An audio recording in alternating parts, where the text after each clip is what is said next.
আপনার কি চাই? চাই তো অনেক কিছু, কিন্তু পাচ্ছি তো।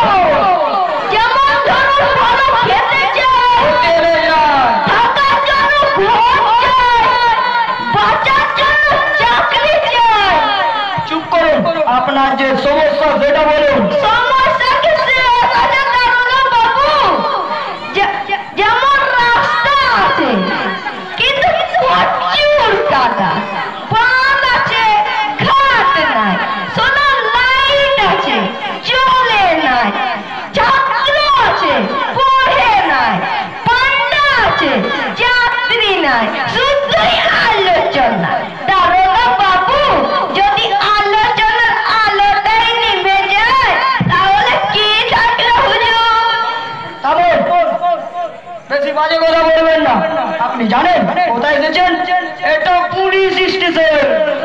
ভাবছেন কেন দারোগা বাবু? আমি কি একবার বলেছি যে এটা রেডিও স্টেশন বা রেল স্টেশন?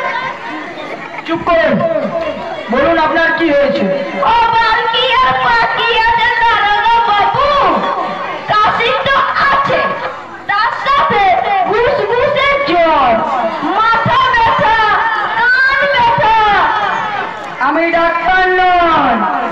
বলুন আপনি কি কারণে থানা এসেছেন? ডায়েরি লেখা। কি ব্যাপারে ডায়েরি লেখাচ্ছেন? আমার বাড়ির গরুটা সর্বশক্ত হয়ে গেছে। আচ্ছা, মানে চুরি হয়ে গেছে।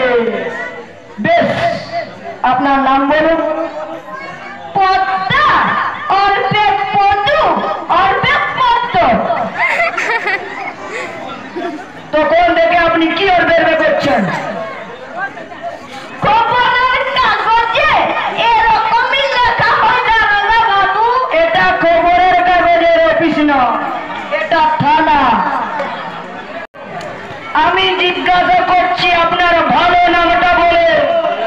ও তাই লিখুন, শ্রীযুক্ত শ্রীল পদের চাঁদ ঘোষ। আচ্ছা, আপনার বাবার নাম বলুন। কোন বাবার নাম বলবো হুজুর? কজন বাবা আপনার? দুজন হুজুর। দুজন মা শুনেছি, একজন নিজের মা, একজন সৎ মা, কিন্তু দুজন বাবা শুনিনি।